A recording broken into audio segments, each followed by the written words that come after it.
Hello, ladies and gentlemen, and welcome back to the GB Gaming Twitch channel. Joining me today is Caesar's Legion. Hey, Caesar. Good evening. Hello. Caesar's one of our primary testers on Nemesis, and he's going to be helping me remember all of the changes that we've made, because I can't remember most of them. You can see we're on my desktop screen at the moment. Hey, Trekker, how you doing? Trekker is also one of the testers. The reason that we are on this is because we're going to be using the developer build, so I can just spam things, because it'll be more fun that way. Alright, so without further ado, I think we should probably open the game. Probably wise, isn't it? Ships. Whoa. Oh, game is best game. You do not know what you say. I think I'm alright with just Caesar, hopefully. We might need your backup though, so stick with me.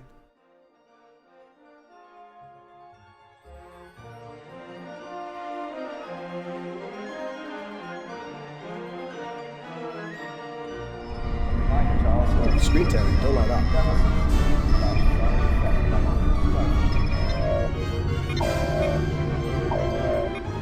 Warp signatures detected.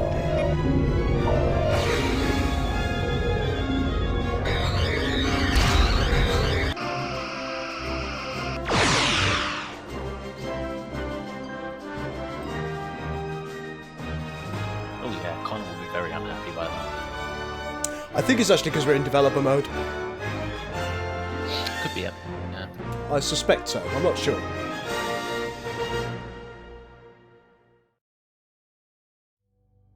And there we go. That is the new, or at least the proposed new intro for Nemesis. The reason that we decided to do something a little bit different was, well, basically because, one, we wanted a different intro for Nemesis, and Connor had recently started experimenting with kind of cartoonized storyboards, and we quite like the idea of it, so we've gone with it.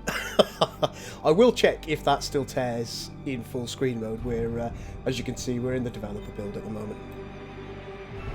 And you can probably hear, guys, that we've got a new startup music as well with this build. Turn it down just a smidgen though. Should do the job. Right, so what we want to do, I imagine, is we're just going to want to... I think, well, should we spawn in the Nemesis map so we can have a look around that? Yeah, can do. If I can find it. Nemesis! That was easy enough, wasn't it? Conveniently named. It is, very conveniently. We are going to be taking a look at the Cardassian Union initially. Grab a couple of nice enemies in here. Yeah, just put them on easy because we don't really want them to do much. Incidentally, guys, if you hover over the easy mode, you will get a Packled. That's my doing. My bad. So, there we go. Let's load into the map. It's going to take a little while because the files are currently unbinned, meaning they're still in rich text format. Take a lot longer to load than binned files. Binned is just turned into a binary format.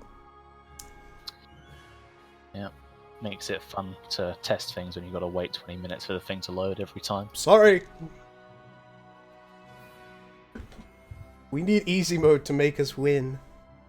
Do we still have the capturable Mondor in game? I know there is a Mondor freighter, but I'm not sure if it's capturable. Ah, it's almost a shame that it's not, because I made some voices for it, just in case it ever got captured. We'll have a look at those a little bit later, maybe. But first things first, we'll have a look at the cardies. Trying to spawn one in. What? I might do. Okay, let's just move these errors out of the way. Skip and skip. There we go, that's the AI build. Just telling me that it's naughty.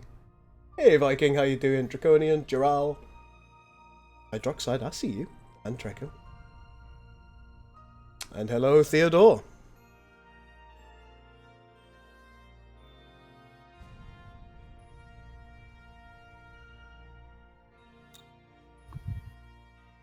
Okay. Right then, let's just pause the game for a moment. Oh god, we've got camera twist on. Oh god, yes. Oh god. There you go, camera twist is off. Camera twist is one of the most confusing things in the world. It's, you always maintain an upright and vertical position without camera twist on, as such. But if you turn it on, you can get some amazing screenshots. I had a situation where pretty much that happened, but I confuse. didn't know what it was. It'll confuse the living daylights out of you because you can never get your camera quite right ever again. Yeah. I'm demonstrating. I have no idea what this is. Right, let's turn that off before it just drives me potty. There we go. Right, so the things that we wanted to look at today, I don't think there are any major differences in the Cardi tech tree, are there, for the Unionists? No, the tech tree's pretty much identical. Pretty much identical. There are a couple of additions I'm sure you'll be able to see here, guys. And I'll show them off quickly. We'll show the shops, the shops. Yes, we'll show the ships off in a bit as well. But we've got the access to the Kessock heavy vessel, which were in Star Trek Bridge Commander. The Kessock were an ally of Cardassia. They were basically duped by Cardassia, weren't they? Really. And then we also have access to the Kessock hybrid class. So these are two new classes. Well, newish classes, two new buildable classes for Star Trek Armada 3 Nemesis. So, in order to be able to do all these lovely, lovely buildy things, let's get the cheat menu up. So we'll go to Change Galaxy, Overrides. We'll go to All Entities Detected, because I like being able to see things. Oh, need to unpause to make it work. Ba-ba! Oh. I've missed a string. And that's actually my fault as well. We're going to go with no slot restrictions. And we are going to have instant build times. Some terrible things are likely to happen on the AI's side.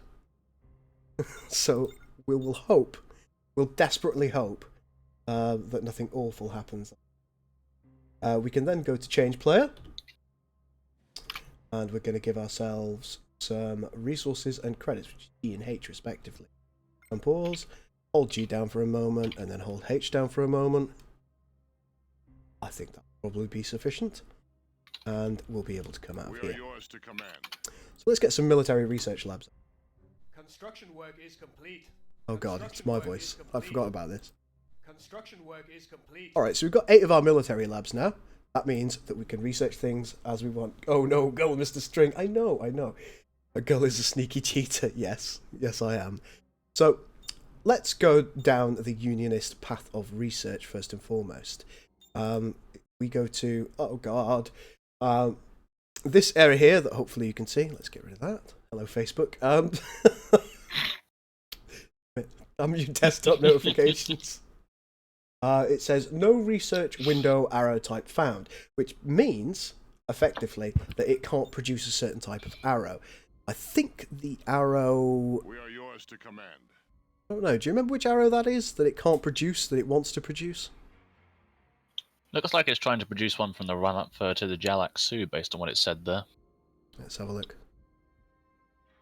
1 point in Mantis, which is fine. 1 point in Dominion Alliance, that's fine. Ashgar, Dominion Alliance. Well, there's something somewhere around here.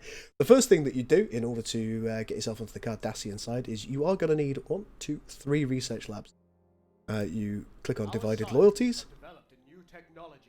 and then you click on the Cardassian Union. Our scientists have developed a new technology. Our scientists have become the Union. Which is nice for them. Now, I think one of the first things that we probably want to look at is the Galore Heavy Cruiser, isn't it? Our scientists have developed a new technology. This has changed a little bit. Its stats have somewhat reduced. Now, you will notice that it also unlocks the... it's one of the things that's responsible for unlocking the Kulinor now. Which doesn't seem right to me. Oh no, it's just everybody lying about the strings, look. This is all AI stuff. So we'll take the galore, and through the magical wizardry of science, we will build one. Suddenly galore. Glorious. This, as you can hopefully make out, this is the first version of the galore that you get. Its stats are now 2,200 health. This is without any upgrades. 2,200 health, 1,800 shields. It's still a pretty good midline cruiser, I'd say. It probably matches up with the Excelsior for the Feds. Yeah. Base game or base Excelsior, so pre-Lakota refit is what it's meant to be comparable to. That's right. And then if you take the 4A galore refit, Our scientists have developed a new you'll see that it becomes a little bit more yellow and red. And take a look at what it does. That will increase its hull points by 300, its shield points by 300, its weapon cooldown gets better, its weapon range gets better, damage output goes up, max speed also goes up, and acceleration goes up. Overall, all decks stand ready. it's pretty damn good. It does have a, I think, deflector modulation might be. Was that toned down a little bit? Yeah, both of the damage reduction and damage retaliation abilities were toned down quite drastically. That's right. So one problem that we had in TFF, the Final Frontier, and we don't know how we missed this. You could stack a lot of damage reduction and damage retaliation. So what was happening is you had this energy dissipation field, which you pop and you don't take as much damage. And the retaliation, of course, retaliates any damage done to the galore back onto the enemy vessel. Including the galores, which stacked to a certain amount. The I think it's the legate, if I'm right. The Legate, the Houtet, and Gol Madred all have damage reduction fleet buffs, and those That's were what right. was causing the stacking issues. We might get a few errors here. We'll see if we've... Somewhere around here we should have a nice legate now. There it is. This legate. Oh, God. Your orders. Stop it. I've made a terrible error. I thought I turned errors off. Alright, we can do that. So, what we'll do is go to Documents, like Games, Invisible Empire Rebellion, Setting, Rebellion User Dev Setting, I think. Joe Errors is on false. What are you doing, you cretin? How dare it? Oh, it's Rebellion 2. That'll be why. Wrong one. Yep. I'm not saying that I've got loads of these things all over the place. Search for error, shall we? And change this to false. Now, I may have to restart. I will have to Oh, don't do this to me. Don't make me close you. That's it. That is it. Take Task Manager. Right. Let's reopen it and we'll get back to where we were quickly.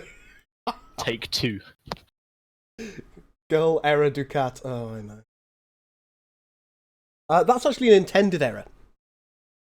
From what I can is that one an intended error? It's to do with the fact one of the changes that has been made in relation to making sure that when you go Dominion, you're not negatively impacted by the relatively slow speed of Cardassian capital ships. That's right. That ability activates, which increases the maximum speed of the capital ship. But because it's in ability slot 4, which the game hates, you get the error. Doesn't like ability slot 4 at all.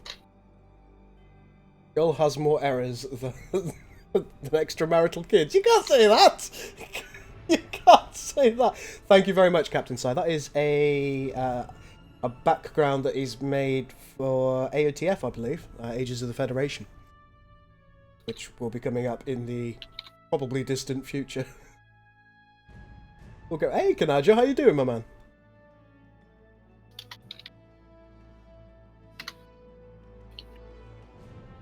Admiral Saval is asking, do you like Star Trek Discovery? I haven't watched today's episode, so don't tell me anything about it yet. Torazial, my daughter. Yes, I do. I didn't like Discovery very much at all to start with. But it's grown on me. I don't know about you. What does the chat think? And indeed, what do you think, Caesar? I have not watched Star Trek Discovery or the Orville or anything like that because I'm a terrible person. He's a student. He's too busy throwing up drunk. I got onto Not gonna argue the against it. I got onto the chat early with Caesar, and he was like, "I've now experienced it," and I thought, "My God, what's happened?" He said, "I have now thrown up drunk." I was like, "Oh, you poor baby."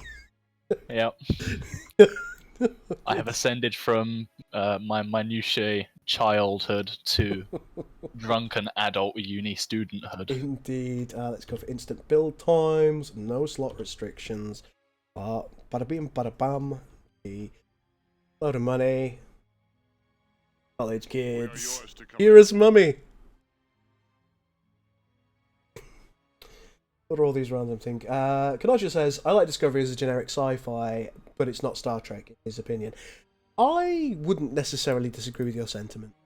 I think it's getting more Trek-like in some regards, but because it's wholly episodic, that causes it some problems. One thing that is integral to a Trek theme is you do, while you do get the serial feel, particularly in something like DS9, you also get an episodic feel because they will throw in a random episode of something different happening occasionally. And it doesn't seem that Discovery's really doing that at the moment. Our scientists have developed a new technology. Oh, I need the Cardassian Union. Yep, let's grab that. Boop, boop. Our scientists have developed a new technology. Boop. Our scientists And we'll get to the have developed a research new technology. point that we were before. There we go. Our Fantastic. scientists have developed a new technology. So, the Legate. That's a Janissary. Oh, balls. We stand ready. Right, here's the Legate. Your orders. This has... Where is it? Here we go. Glorious command. The valiant crew of the Legate, command cruiser, are committed to guiding the glorious Cardassian Armada to victory. I didn't write this. I reckon this was Bane. In this capacity, they will ensure that the fleet takes less damage on the whole. Yeah, definitely Bane. Because it would be as a whole. But yes, this has now been toned down a little bit, the glorious command. What did it used to do? Something like 15%? I think it was increments of 10, so I think 10, 20, 30. 10, 20, 30, so it's now 5, 10, 15, like yeah. I would assume. Yeah. So you can see it's got quite... autosave. You can see it's got quite a significant area that it reduces damage to your fleet. Now, if you combine that... Right, we can do a bit of cheeky breaky and just spawn the thing that we want, can't we? We can indeed. Spawn active player... Titan Cardassian... Don't read that, we'll look at that later. And the Hutets. For Cardassia. Or Cardassia. Here's the Hutet, and I believe it had somewhere... There it is. It had the Union Command deck, which shares 20% damage with the rest of the fleet, and also does 10% damage reduction. And you can see that goes up a little bit higher as well. Very, very powerful. So if you put this, and Galores together previously, sorry, this, Your orders. and Galores together previously, you could get something like a monstrous 85% damage reduction on your fleet as a whole. Yeah, the amount of stacking effectively you thought the Borg was the faction that was all about the hey, look, you can shoot me and I don't care. The Union very much sort of usurped that Yes. position. They very much did, and they had an once they were all indestructible taken fleet into ultimately. account. I don't know how we missed that in the last pass of balance testing. I don't think you were one of our testers at that point, were you? For TFF. TFF, I was very, very new. Yeah, so, I think you were. So you certainly hadn't got into the minutiae of the abilities and things. Yeah, very much so, very much so. Whereas now you really look at everything. Like all of our testers do, they're fantastic, and luckily somebody noticed the issue. So that's rectified now. You can still get a pretty decent damage reduction across your fleet. I think you can still get it up to about 35%, can't you, overall? Possibly as high as 50%, but yeah, it's still very much a not insignificant level of damage reduction. So that's quite nice, but overall, as we say, the Galores are weaker. In order to so the 4A Galore refit is roughly comparable with the Lakota now. That means you don't have your really high-end cruise, which would, if we're likening them to the Federation, be the Defiant and the Akira. Now, the Cardassian versions, they serve different purposes because the Cardassians are a slow and tanky race by comparison to the Federation. So we have two new ship types. We've got the Kessock Heavy. Our scientists have developed a new technology. Scientists have developed a new technology. And the Kessock Hybrid. Now, our build queues were full. As you can see, if you click on any of the normal build stations, well, there's absolutely nothing you can do. You can't fit any additional ships. And I believe there's one capital slot available, but it's not going to... What's this string not found over here? Any ideas about this? The string not found is the Dreadnought missile station. Oh, does it spawn like this? Terrible. Yep. You can thank Larvo for the wonderful system. I know Bane will sing his praises. I can't imagine that. So, in order to spawn those ships, you need something called an AR-52 comm array. But we need some required technology. And I can't remember what it is. Culture station. Ah, the culture station. I'm pretty sure the string needs to be updated for that because I couldn't work it out until Payne told me. Construction work is complete. Construction work is complete. We will update the string for that. So once you've got the Cardassian way, it does say requires 1 point in Cardassian way. You can take the AR-52 comm array. Yep. Pop it down here. Now this will work with Dominion ships as well. Once you have this, fingers crossed, let's have available slip slot. Fine. Our scientists have developed a new technology. You can now spawn some ships in. We'll take a Kessock Heavy first. Oop, there it is. It does have a delay, and it has a delay on the next time that you can build it, so you can't just spam these things like crazy. No, so they still, in theory, build in a similar way to conventional ships in terms of their cooldown. In terms of the cooldown, yeah. The only thing that you can't do with these comm arrays is you can't stack build. So you couldn't say, I want 15 of these and just let it do its thing. You have to pay attention to it. Yeah. Some people have suggested that it might be subject to abuse if you get, say, a Class K large and pop loads of them down. But you could do the same thing with your normal build stations. So we don't think that's subject to abuse. So here we have the Kessock Heavy Cruiser. What would you liken this to? I mean, I'd almost be tempted to liken this more so, roll-wise, to the Akira. Because it's a little bit slower and it chugs out a fight. If anything, I wouldn't necessarily compare it to a Federation ship in its intended role. I'd say it's more like the Romulan Heavy Defender. Yeah, actually, that's a very good comparison.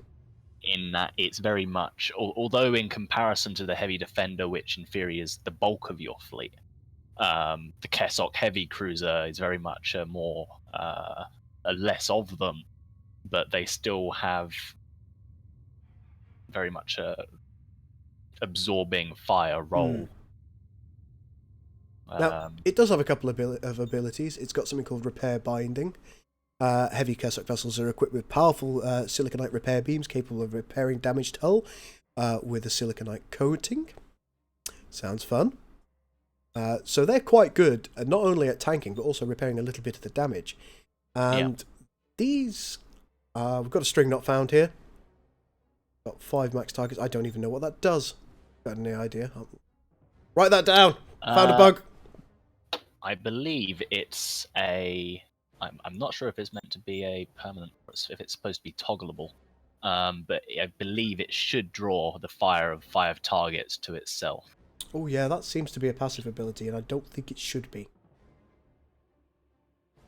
That needs to be an active ability. We'll need to change that. So there we go. Other ships, once we fixed it, will force attack this ship when it clicks the ability, which is currently... we can see that it's got, without any upgrades, 3,500 hull and 3,500 shields. So, all in all, it's a pretty good ship. It doesn't do as much damage as a Galore, to my memory. No. As I say, it's very much fulfilling the tank role, so as a consequence, its damage output is not quite to the same level. See here that we've got photon torpedo damage of 32 and phaser damage 106, whereas this fine fellow has 86, 27 and 86 respectively. Hey Sapper, how you doing? We're just taking a look at some of the changes. Big Mick 556, thank you so much for following the stream. What? Says Golducat. We're taking a look at some of the changes that we've made to Star Trek Armada 3 for Nemesis, which hopefully is releasing on Wednesday, if I can get my act together. What processor am I running? I am using a GTX 970, I believe. Hang on, that's a graphics card. i7 6700. I think. We can do a DXDiag. I'll show you... there you go. If we just run the DXDiag. That is what I'm running in my computer.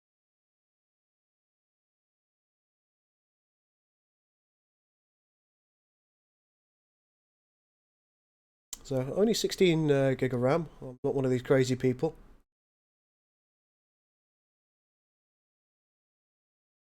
Go to the next page. We've got a GeForce 970 in there.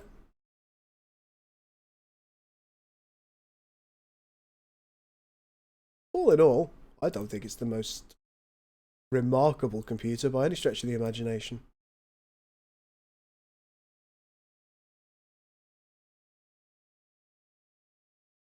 Right, let's get out of that. Which processor is the best, asks Admiral Savol, AMD or Intel? It depends on what you want to do, in honesty. A lot of people would suggest that Intel is superior, but it's certainly not from a price point. AMD processors, you can get, for example, I think it's are they the AMD Ryzen processors? I think they're AMD. One, yeah. There's also Ryzen. There are a lot of good processors out there, and it depends on your price point. It depends on what you want to do. Generally speaking, for multi-threading, traditionally Intel has been better. Whether that's the case now, with all the advancements that both AMD and Ryzen have made, that's debatable. Right, we need to look at another ship, don't we? I got entirely soundtracked, my apologies. And we can move on to the Kessock Hybrid. And this is the last ship that you will get as the...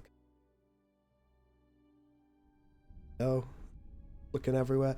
Love this ship. Stand ready. Absolutely adore this ship so much. It used to be only available as a station calling, but now and it's a buildable vessel. And it was based on luck as well. That was the difficulty. You might only get one in a whole group, and then you'd think, shit, shall I destroy all the others? So you can see that this guy is, well, he's a beast. He's not necessarily the strongest ship from hull or shields perspective. We do know the Kessock Heavy is significantly better in that regard. 2,800 maximum hull and 2,600 maximum shields. What it does, however, have is additional weapons. So it's got good phaser damage, got photon torpedoes. It's also got a different type of phaser and pulse disruptor damage. So it's got a lot going on with regards to weapons, and it's generally a fantastic ship. There are a couple of other things it does. I think its abilities are currently pretty similar to the Galore. Currently, yes. I'm not sure if there are any plans to change them around. They're basically just slightly enhanced versions of the Galore's current abilities, as I recall. They are. Yeah, the retaliation is 5%, which is better, and the damage reduction is 3%. So they are marginally better. During the course of the beta, we'll be evaluating any feedback that we get from all of you guys. So it may be that we change these abilities a little bit. We'll try and keep them balanced regardless. So those are the primary changes that you will find to specifically the Cardassian Union. You've got 2 new types of ship to build on command, and you've got a little bit of a rejig of the general roster in order to make it a little bit more balanced against other factions. Overall, I'd say I'm pretty happy with the changes. I enjoy the Cardassians. We'll send these somewhere. Get us there. Oh no, not there. Increase engine power. We'll send them there so we can take a look at their weapons. Firing. Hey, Sadis, how you doing? And hello, Grossart.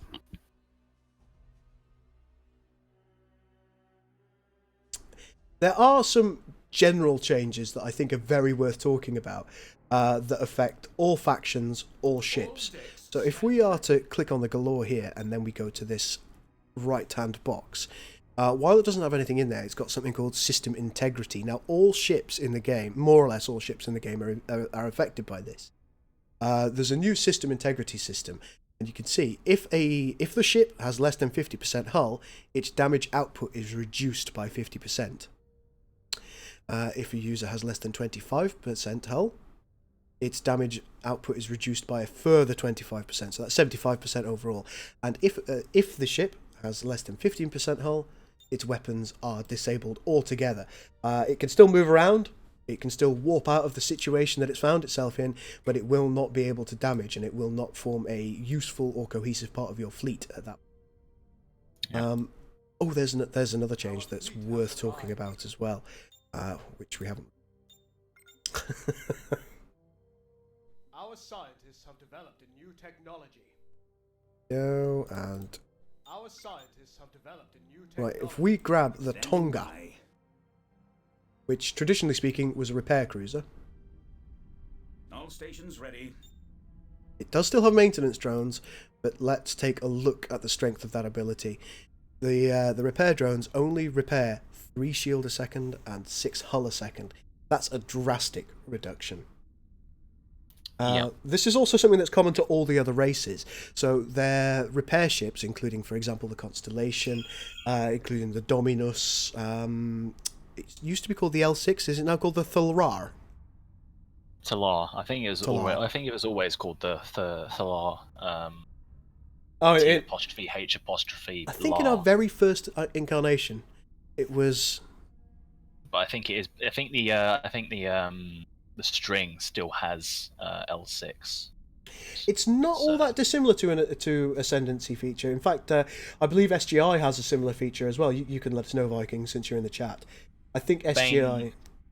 Bane did incorporate the system from Ascendancy, but we've made some adjustments of our own in relation to what is actually what those things do are different. The health state having an impact on your ships, that is common with Ascendancy. It is the same thing, and we got the idea from them. I don't think anybody minds us saying that. But the effects that they have are different on our ships than they are on Ascendancy ships, because we wanted to do something a little bit different. Now, we've said that the repair ships aren't as good across all factions. So what does that mean for repairing your stuff? Well, it's part of the wider changes in relation to ship repair and shield regeneration. Because it was far too easy to take some damage. If you've got a nice fleet of repair ships, have that damage repaired in a couple of minutes. So that's been toned down a lot in terms of the passive repair, with the exception of Borg. So by extension, support ships have as well. However, to support those changes, however, some changes have been made to factional repair stations. So, Indeed. Repair stations now repair a lot more than they used to. They do. However, in exchange, they do have a higher tactical slot cost to reduce to effectively reduce how much they can be spammed. Now, hopefully we'll be able to pop both of the star bases down. There is a little bit of a change to overall star bases. Now, I think the repair station is now the Nor type. Is that right? Well, that's the thing. Whereas the Federation, the Klingons, and the Romulan outposts have been changed, significantly weakened, and have had the repair maintenance added, the Cardassians haven't.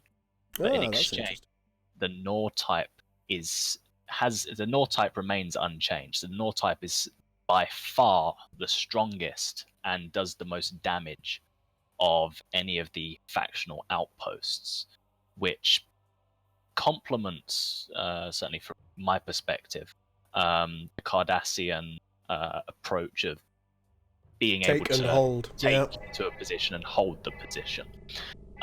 You can go on later on and do that with the more powerful star bases. However, because of where the Nor is at, it is still an effective approach to do it with the Nor at most stages of the game. You do, of course, have repair bays. So we've got the E7 maintenance dock here that we'll grab. If we put one here. Construction work is complete. There she is. As you can see, that still repairs 80 a second. It's pretty good, the repair dock. What most players would probably choose to do at this point, possibly aside from the Cardassians, is they would likely have one of their outpost type stations flanked by a couple of maintenance docks or repair docks. As and when they needed to, individual ships or perhaps squadrons from their fleet could be taken back to a world that was hosting a couple of these stations, repair, and then quickly get back into the battle. It does mean more microing. It does. I think it's fair to say. We must respond. We've come under attack and we must respond. We'll just take a quick look at the Cassock hybrid here. It is getting mullered. You can see it's got blue weapons and it's also got its standard Cardassian beam. Oh, it's just killed a Maquis Raider. Very nice. And also we'll take a look at the Cassock heavy cruiser, which is slowly moving away from the Maquis Raider. Will we see the Frontier-class starbase for the Federation? No, Savol. Sadly, we won't. Model changes. It's highly unlikely that we're going to see any at this point. I think that's reasonable to state, isn't it? Yeah. In terms of rosters, as far as I'm aware, there are no longer any intended additions. Not at this point, no. No more support ship spam. That is one of the intents. Yep, I agree there, Sunnis. Joel says, I remember when the Romulans were OP and kicked everyone's ass in a dev play test. I don't think it was Max that was to blame. I think I'd probably attribute the blame more. Oh, look. One of the AI is trying to take on the Nemesis station. Brave. Got a pretty decent fleet, but I don't think it's winning that.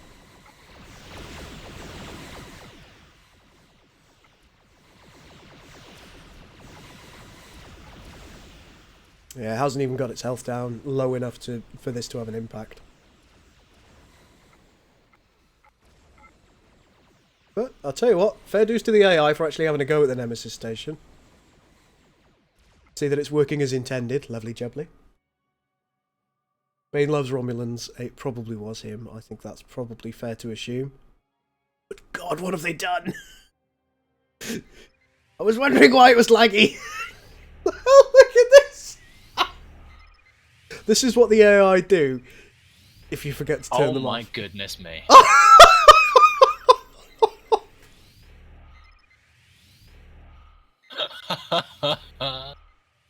They're just building more and more. Like, do you know what we could do with a bit of Federation culture? That's what we could do with. Oh my God. They're just building more and more and more. This game's going to crash. Let's see what's happening over with the Romulans. Oh, research stations for days.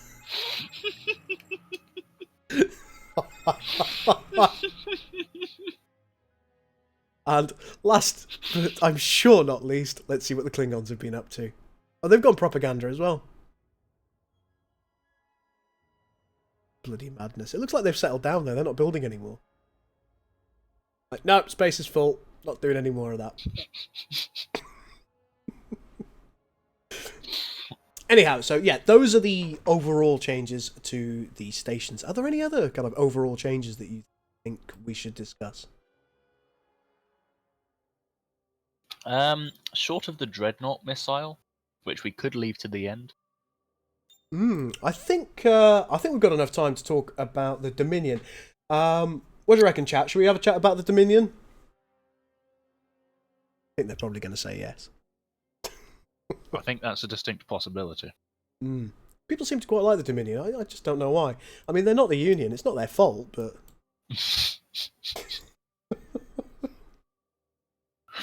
We all know that the Union is the best way.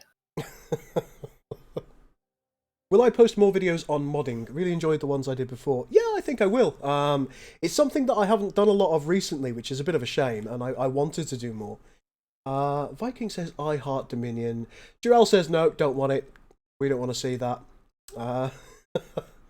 Grossart, we're not getting a game tonight. We're just discussing some of the changes that are going into Nemesis. From Wednesday onwards, you're probably going to be seeing quite a lot of Nemesis gameplay because we'll be throwing down the gauntlet in the multiplayer ring. We'll probably be doing some community matches as well because it'll have released. I refuse to play against either Caesar or Rob, but anybody else I'm game for. Got some Dominion hype in chat. Dominion hype. I'm wounded. And finding errors and bugs, yeah. Well, I mean, we've been doing that since day one. Right, let's quit out of here. And we will come back in as the Dominion. Come at me, Scrub Lord. Is that big station for the Cardis just an upgraded Nor type? No, it's called an EVAS type. It's named after John Eves, who designed... He designed the overall look of that station with the intent that it was going to be what the Monarch shipyards became. For some reason, they went with a different design rather than his one, which was a real shame because his is arguably superior. But there we are. Perhaps modelling difficulties. Right, we'll go back on the Nemesis map again. We are once again going to be the Cardassian. We are going to leave everybody else's random because I don't care about that. Fight me, Gully. I will, Sanis. Now, Draconis has had a little bit of a break from computer games, so I think I could probably take him. Don't show him this video. Don't show him this video. He's too good. He's got kills. What am I trying to do here? Just check if the overrides are still active. Yes, they are. Whoops. Remember to disable them after a little while. Oh yeah, there might be a disable AI thing. That could also work. AI disabled. There we are. Right, AI is disabled. Let's not worry. They're not going to be going mental. Right, what do we need? We need some cash. Dollar, dollar, dollar, dollar, dollar, dollar, dollar. Viking, no! I clicked record and send. No! Draconis is going to be coming at me like a spider monkey. Right, let's grab some new research labs. Complete. Let's wonder why this isn't working as I intended it to. Back to overrides. I think I turned slot restrictions on here. Construction work is complete. Not 8. Construction work is complete. Construction work is complete. Right, with the Dominion ships, let's just get a little bit of research going. So, very, very much as with the Union, you take divided loyalties, and our scientists have developed a new technology, and then you take the Dominion Alliance. Not all that dissimilar. Have we made significant changes to the Dommy ships? Well, the Scarabs and the Manticore have seen their cost reduced. I think possibly some minor changes to their build times as well. The Well, I think Mantis Scarabs are has had its cheaper. abilities changed. Let's take a look at Scarabs. They now cost only 200. They used to cost 400 credits, and 10 of each dilithium and tritanium. So you can really spam these bad boys. Yeah, brought much more in line with the Miranda in terms of their cost and build time. And they've got better damage output, better chance to hit, and a chance to evade. This is when they are in a little swarm here, which is pretty cool. Stacks up to 20. Stacks up to 20 indeed. So it's always good to have 20 of those rolling together if you're going to have them. Next on the list, we'll take a look at the Manticore, because they've changed a bit as well, haven't they? Yeah, one of the... Whereas in previous versions, the Manticore was sort of envisioned as joint late game heavy cruiser for the Dominion with the Galore. It's now taken a step back into the mid-range, mid-tier cruiser. Mainly comparable to the Intrepid, but it still loses... It will still lose pretty hard to the Intrepid because of the Intrepid's multiple damage banks and arcs. But nonetheless, because of the cost of the ships and they're pretty useful abilities as well. Certainly, late early game and mid game, they're a very useful tool. I think they're quite useful as alpha strikers as well. If you have a group of them, you've got the heavy polaron beam, and you can basically strike ships with them, can't you? If you want a capital ship focused down, you can micro the heavy polaron beam on that, and you can watch it melt pretty quick. The other thing that's potentially quite useful for them is almost as a buffer for the ships that you really don't want to die. You can take this, which is chance to evade, max speed and turn rate, and they can be zipping around quite handily when other ships are trying to fire on them, and dodging a lot of the shots. So their survivability is pretty good when they get going. Yeah. Right. Let's take a look at the Treshgar and the Gortan. I don't think there are too many significant changes on either of these guys, are there? I think the Freshgar is still mainly the way it was, a sort of emergency shield restore ship. But it's also the capture ship, so they do have utility. One thing that does now happen when they restore shields of their allied vessels is they take a hit to their health. They take 5 damage a second while they do it. Yeah. They've still got the assault team and the away team. So the Treshgar is the ship that will take neutral stations and or neutral ships that are hovering in space. Yeah, also the capacity to capture other faction ships as well with the assault teams. Hey, Walrus Batter, how you doing, my man?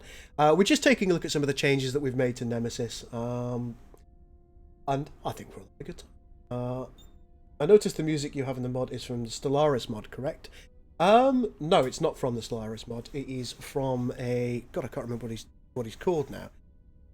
I could probably check on my Gmail, but I don't necessarily want you all sending me emails, so we won't do that. But yeah, we asked a fine fellow called like Aeon Flux or something like that. Aeon Flux, maybe. We asked him a long time ago, about a year and a half ago, if we could make use of his music with the intent to use it in Infinities. Unbeknownst to us, New Horizons were doing exactly the same thing at the same time, bless them. So I think we both recognised a fantastic music. And because we've got his permission to use the music, we thought we'd use it here, which is always nice. Kanajo says, I've never even played since. Gull could probably beat me, maybe. That's the gauntlet. Thrown down. I will thrash the living daylights out of you, Kanajo. I'm ready. I'm ready. We also have an anti-cloak scan here. Yes, yeah. On the Treshkar, which is quite useful. Decloaking those. It's a pretty good utility those ship. pesky Romulans and Klingons. It is a nice utility ship. Moving over to the Gortan. Not a great deal changed again. I think it's about where it was. It's had some damage reduction applied to it, and I think it's had its armor reduced a little. But it's still very much good utility ship for both, as you see there with the anti-cloak scan. But also the energy drain torpedo is very useful, especially very nice against a thing to have. fleeing enemy fleet. I think these are the rabid dogs of chase down, aren't they? Fleeing enemy fleets are one thing, but also when you have a particular capital ship that if you think is too difficult to kill or too awkward to kill, but keeping incapacitated is also a very good way to use it. Right then, so those are the changes to the pre-existing ships, at least from the cruiser perspective. Of course, not really any changes to the Razalak or the Scout. It would be necessary, would it? Moving on to the capital ships. Awaiting your command. Let's grab some of them. We serve the Founders. Here are some of our capital ships.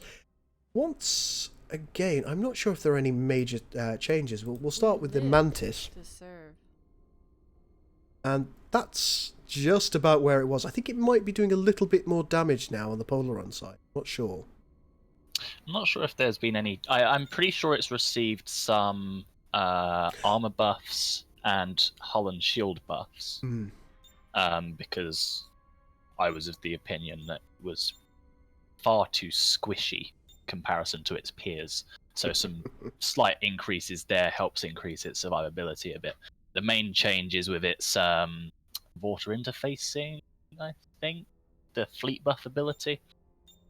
Yep, that's over here. That is very much intended to fit in with the Dominion playstyle of hit and retreat. So it, as you can see, it increases the max speed, the acceleration, the turn rate of your ships in quite a large area. And so if you are wanting to fly straight past enemy defenses into the heart of their territory, be an annoying bugger, and then fly back out again, you go right ahead and do that. Or if you are losing a decisive fleet battle and you want to get the hell out of there, and you've still got your Mantis, abuse the hell out of it. Well, another reason that we introduced abilities like this is because we wanted people actually using the capital ships. We found that a lot of the time people would say, just as an example, Mantis spam all by themselves. Whereas now, if you just spam a load of cruisers and forget about your capital ships, you're losing out on quite a lot because of the synergistic abilities that you have. Yeah. I'm just trying to think of what else there is. We'll take a look at Chimera next. Chimera is kind of an assaulty, naughty man. It's got a repair for shields, I think, primarily. Yeah, primarily shields. Does a little bit of hull, but not very much at all. Delta assault, heavy polaron beam. That's a little bit of synergy as well, I think. Oh no, it's phased polar. We are prepared. And the Polaron Polaron shockwave. shockwave as well is quite useful for debuffing your enemy fleet at the same time.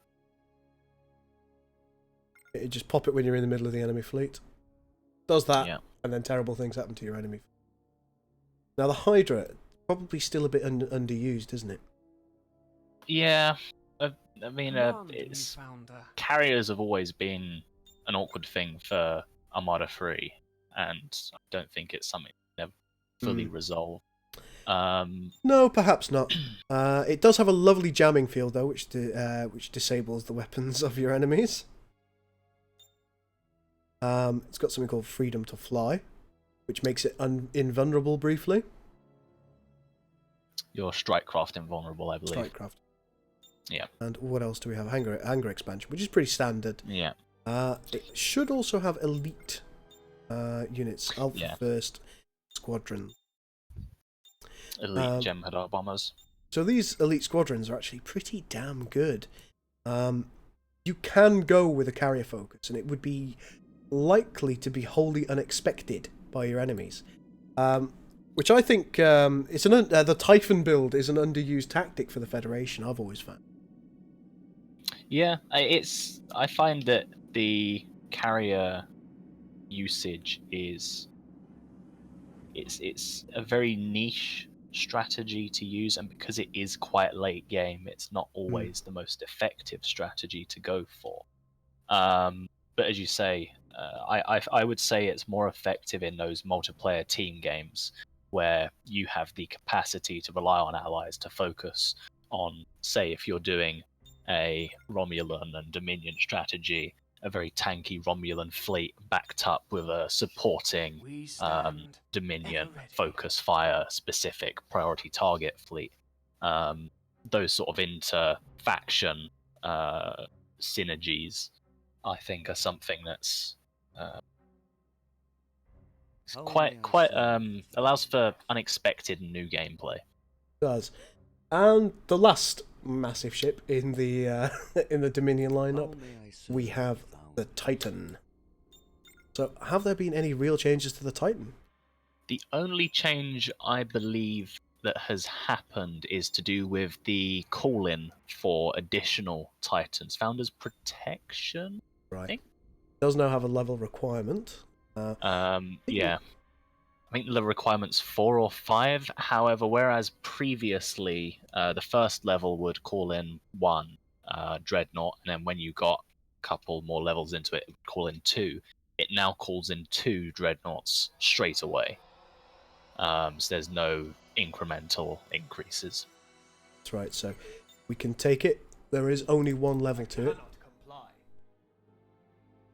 Let's hop away and go Founder Protection. Fingers crossed we'll get 2 Dreadnoughts shortly.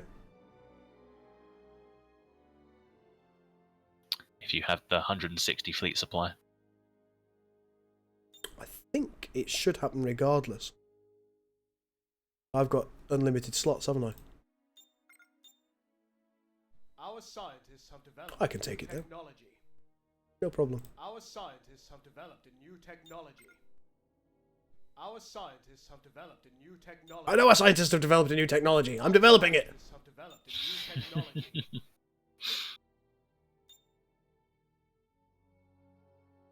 That still hasn't worked, but it's okay. We can just give instant ability cooldowns. Oop. Go. Do it again. See if it wants to work. The outcome of this battle will determine the outcome of the war. Oh, there they are. Either we destroy their invasion forces or they destroy us. There is no other option. We got the 2 additional ones. Yep. And these have got their own nice little ability. They've got something called Founder's Wrath, which helps the fleet. Weapon cooldown is decreased, and their chance to hit is increased. Imposing support, which 30% damage reduction on this vessel itself, and Founder's Wisdom, which is it's an ability that you cast, I believe. Right? Yeah, weapon cooldown, damage reduction. Cooldown. So they work pretty nicely with a fleet. Yep. I know one of the ways you can use them is that once you've taken some casualties in a fleet engagement, you can then call that in, and voila. One of our other testers is in the room. Robert in Saunders says, "Ew, Tom's voice." I'll have you know my wonderful English dialect is far superior to your American dialect, Rob. Your English dictum.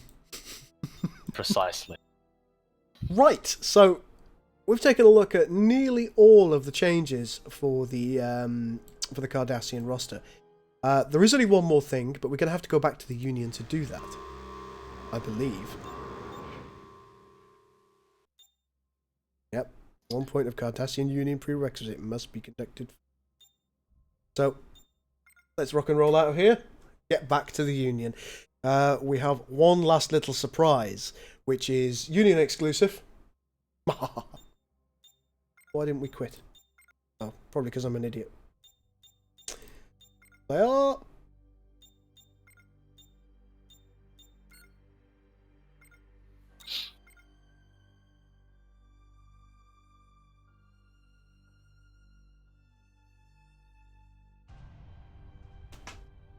Yeah, Robert's being a little bit worrying about your face. Yeah, I'm very much tempted to phone the police on him. I think he might be wise. It's a little bit nerve wracking. Mind you, I feel tempted to phone the police on him every time I've played Sins against him. So I think Accuse him of assault. I'm like, I'm triggered.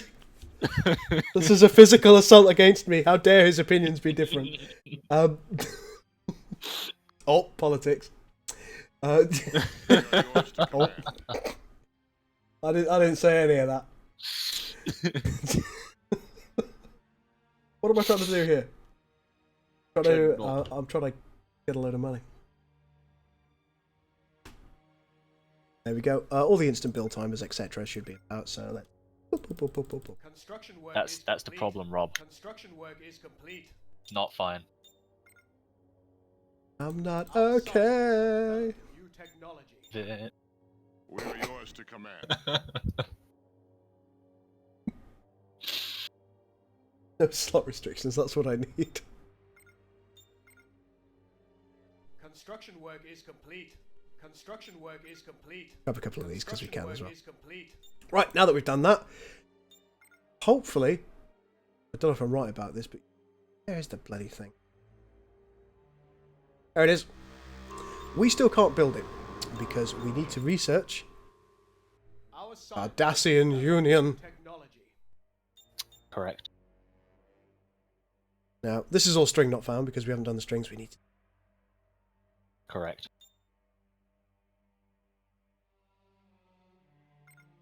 Let's see if this wants to work. Well, hello there. There appears to be something building. Oh my. Oh my indeed. Yeah, that's also off send. I can live with that. You know what? It's off center, but I can live with that. Admiral Saval, I'm not going to answer that question. Doesn't that fit within Max's realm of work? What? The angle of the ship. Well, he probably did it on purpose. You know he likes to go into a wonky angle.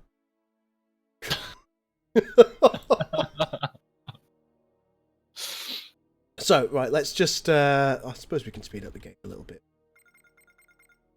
Sensible. 460-second build time is a little while. It's a pretty long build time. The cooldown time is 470. Now, these are a little bit special in their own way. You can only have 4 in an entire match. So that is something that you probably want to be aware of. Yeah. Build, damn you! Very expensive as well. Of course. Oh, okay. I've built. Far more expensive than a conventional Titan. There you go. He just popped out of there, straight to over here. He's really fast. Not a design error. All decks stand ready. So, let's take a look at what she has. She has a string not found. Christ.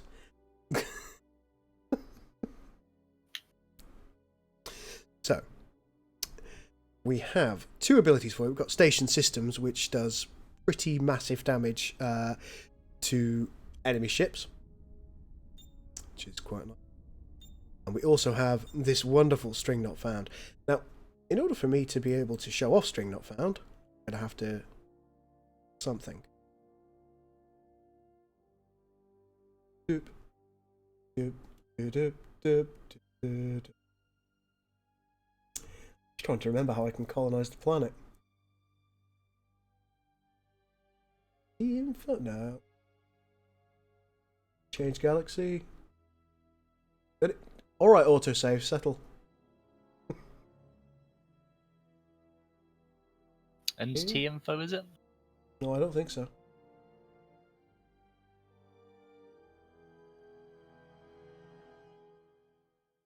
Colonize planet. Our troops have occupied a new world. You may want to change faction as well before doing that.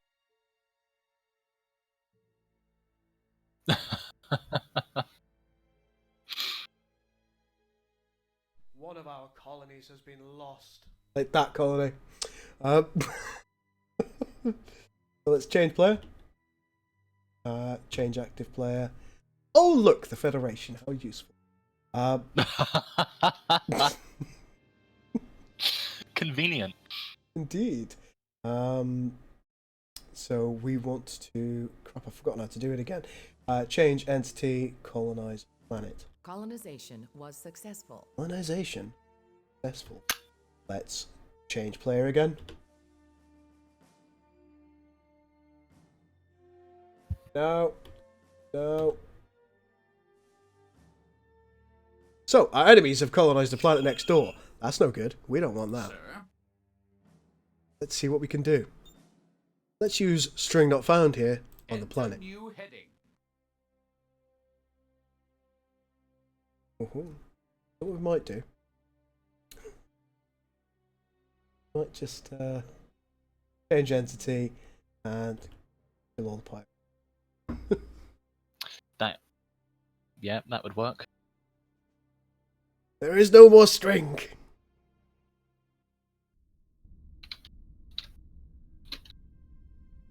Plot a course. So the Dreadnought missile, its primary function is to be a bastard. It's pretty good against ships, but it isn't going to last all that long. You can see it's got 4,000 hull, which is decent, but only 2,000 shields. Armour of 7, mid-range. So don't expect this to be a stand-up combat ship. Has arrived. Go, I'll wreck you both in Total War Rome and SDA 3. Oh! Them's fighting words. Probably true as well. Now, God, there's no need to be so ashamed of your own sin skills. You beat Bane once, I think. Several times. That's enough. Several times. I've beat Bane about 50% of the time, roughly. We're quite equal skill-wise. He probably understands the game better than I do, because I just do stuff by the seat of my pants. So, Dreadnought missile is going towards the planet, just to give it a poke. And once it's poked it, it'll become an embryo. Oh, there it goes. Going towards the planet. What's it going down there for? I think we all know.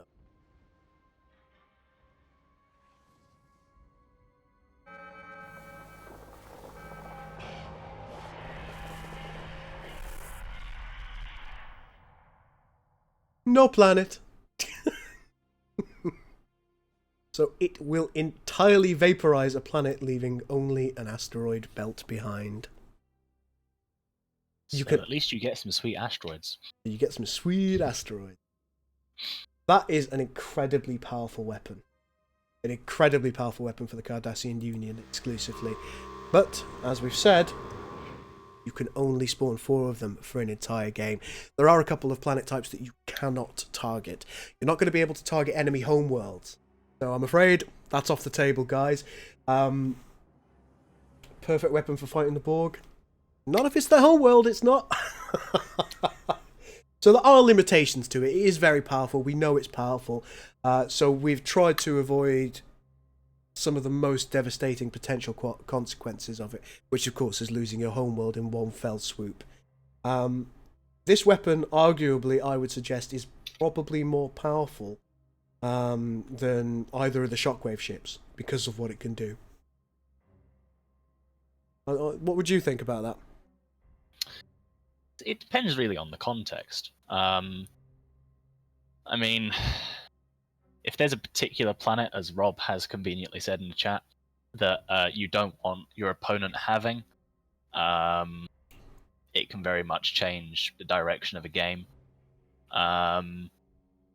If there's a particular world that's being a pain in the arse, you get to nuke it. But for conventional fleets, the shockwaves are still the way to go. It's not meant for that sort of direct anti role. No, it isn't. But, ladies and gentlemen, those are, I think, all of the changes to both Cardassia and the Dominion at the moment. There's a load of under-the-hood balancing stuff that's been done, but I don't think that's really worth talking about in any great depth or detail in this short stream. Is there anything else that you think we should add? Rob's in the chat, so let us know. Rob is a very, very regular tester who crunches numbers like a crazy man. Please don't mention Hideki. Does he think the Hideki's broken? No. Oh, thank God. Things to add, Cole. Things to add. Hmm? Things to add to the Union specifically, Hideki. You're completely missing it, don't worry. What? Exactly. Are they not Union specific? They are, the Dominion. A couple of people want the Dominion to have them. No. You Yep. can use the Scouts. Exactly.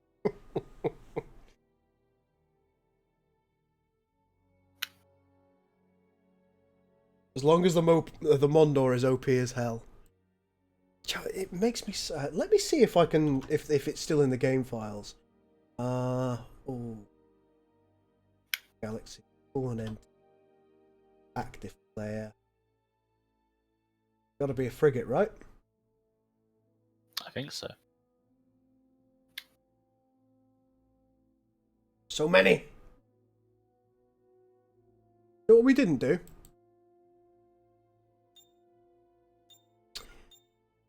You know, we thought we'd done a really good job at showing everything off.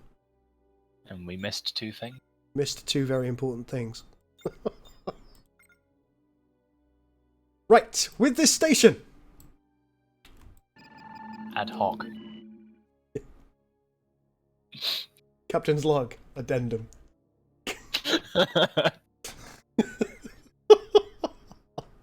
You can tell that we put a lot of effort into doing little dev bloggy things like this. We really try very hard to ensure that we've got everything planned out.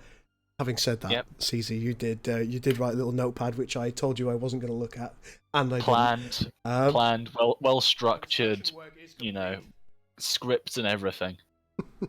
Right, so there are two new ship types for the Dominion as well. See in the research here, we have the Roantha cruiser access and the Jaluksu access. Let's grab them both, shall we? Where you at? There's one. Sir, confirmed. And here's the other. It looks like the heroes have suddenly started spawning. Let's take a listen to Wayun, shall we? Victory is at hand, and victory is life. Very nice, Wayun. So, the first of these two large cruisers that you'll be getting is the Roantha. You can see that, oddly, for a Dominion vessel, she's relatively slow and quite tanky. She does do a vast amount of damage, though. Look at the phased polaron beam damage there, 339. This is with all research completed. Hasten to add. Yeah. Sir? So that's pretty remarkable all by itself, that ship. I would be happy to have several of these on my team. Let's just take a look at her ability. She's only got one. Deploy isolytic torpedoes.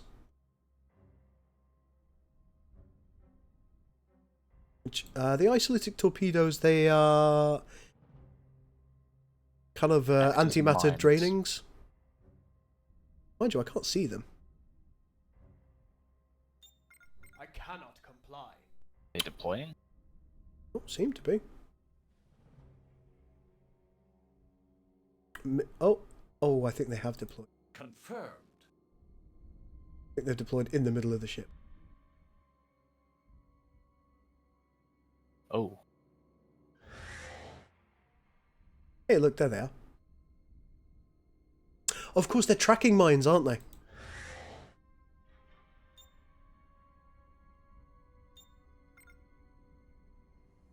I cannot comply. Can only be used on hostile. Yeah, these are tracking mines, so they get dropped out the bum of the ship, and they'll go after anything that's in close proximity. See, when they detonate, they do a lot of damage. A lot of damage.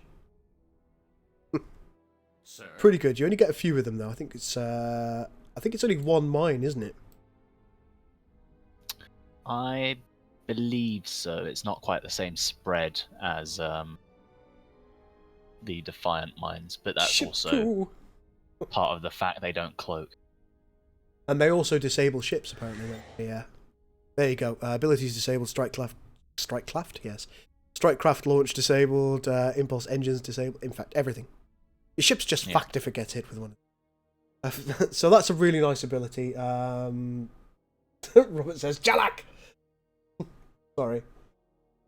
Oh, I think you mean Shran or Brunt. Brunt? The only issue with the Rwantha is that it's not a Jalak. Jalak supremacy.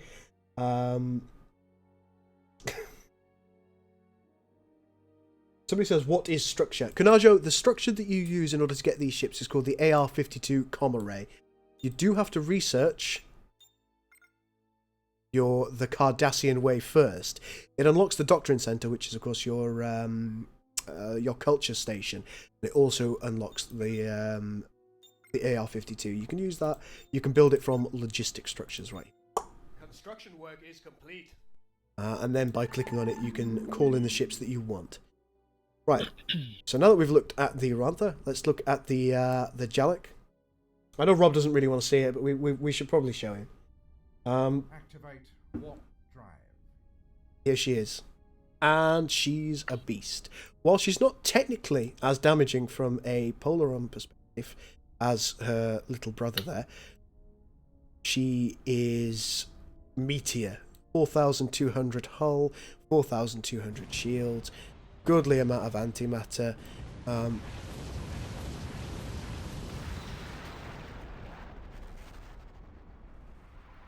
That'll be the mines. Yeah, she's very, very good in combat. Once again, a little bit slower.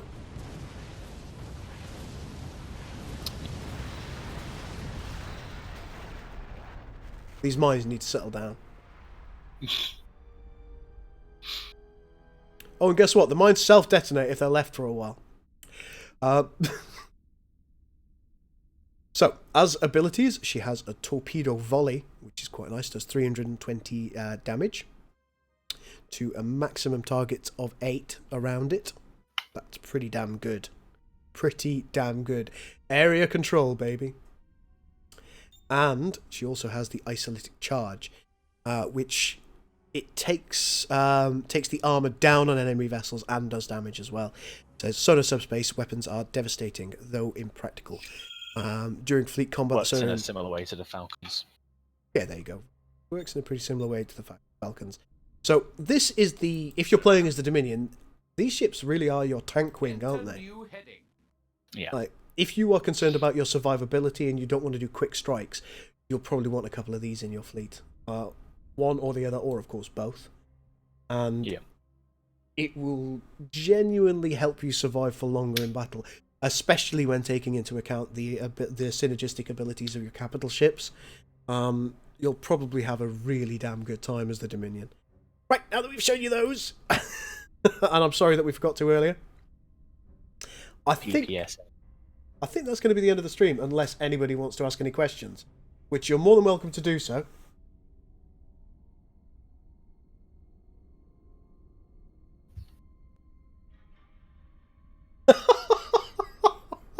Viking says, nothing new there. Although, Rob, Gull said he'd beat you in sins. And Rob says, I doubt that. He's an honest man.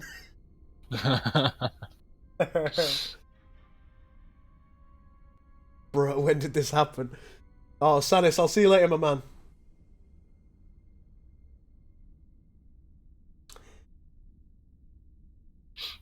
I have a question. What is my favourite food? This isn't about Star Trek Armada 3.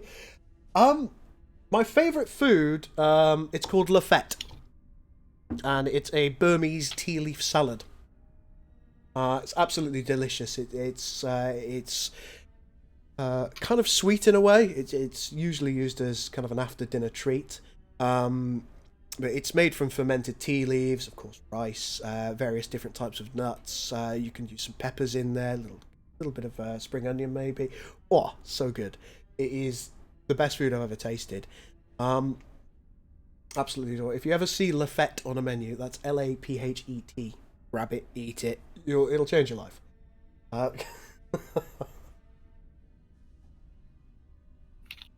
Will the Sins DLC be getting new additions in them? Which specific Sins DLC are you thinking about? He's referring to random events. Random events specifically? I gave the only one I'm aware of is the Borg invasion, which I did answer in the chat. I don't believe there are any others though. No. I think their balance is getting. I think their balance may have been changed a little bit. Yeah, trying to work it around so that the crazy mirror ships don't spawn quite so early on, but it's nothing you can guarantee because of the way the system works. Carl wants to know the release date. That is Wednesday, fingers crossed, barring tragedy. Yep. And Gerald says, Gull, do you walk around... These questions aren't related in any way to Nemesis. Gull, do you walk around with a spoon ready to go full spoon forehead Cardassian roleplay? Yeah, doesn't everyone? I mean, do you not have a spoon? Just wondering if I do have a spoon. BAM!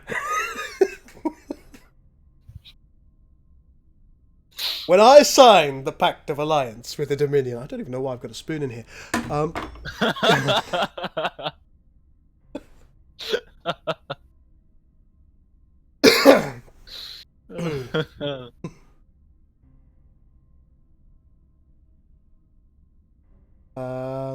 Why do I feel that the Cardassians are...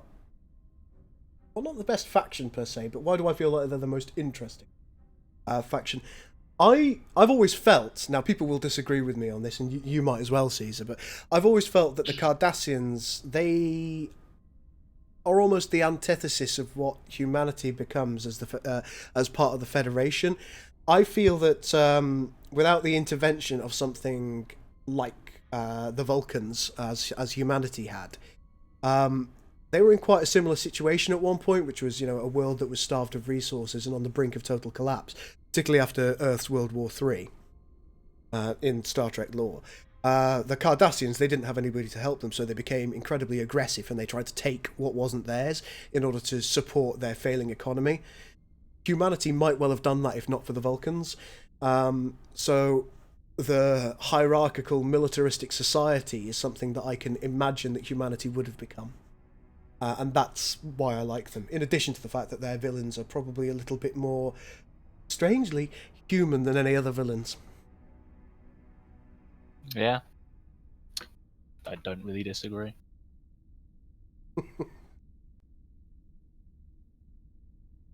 There we go. Blame Bane 2018, I usually do. As you says, I always have a spoon, but that's for different reasons. I don't want to know why. No one wants to know why. Walrus Batter says, I missed the main changes to the Cardassian Union. What are the highlights other than the Dreadnought missile? Some fairly significant balance changes to the Galore. It's a little bit weaker. It's more in line with the Lakota now. In addition to that, you get 2 new ships. Specifically, the 2 new ships that you get are the... In fact, I can show them off. Because I've done research everything forever, I can probably grab them. Can I? Yeah. You have the Kessock Heavy Cruiser. Just doing a little bit of a lazy roll here. And you should, somewhere else, also have the Kessock Hybrid available to build. Now, we had a look at the stats and stuff earlier on and the abilities in the stream, so just reverse the stream a little ways and you'll be able to see those. We also talked about general balance changes to the game, so that's worth a watch. An interesting take on some Star Trek lore. Yeah, a lot of people will disagree with me because that's not what the Cardassians were intended to be. But I do very much feel that way in my gut, that humanity will end up that way unless we change... Well, unless we change the current tact of our materialistic direction. Gul Dukat is one of the best villains in all of media. I really do agree, because you find yourself rooting for him, don't you? In portions of the storyline. That's what's great about Gul Dukat. You want him to win so badly sometimes, and then he does something that mortally offends you, and you hate him for a couple of episodes, and then suddenly he's got this human side again, and you think, maybe I was wrong. Great villain.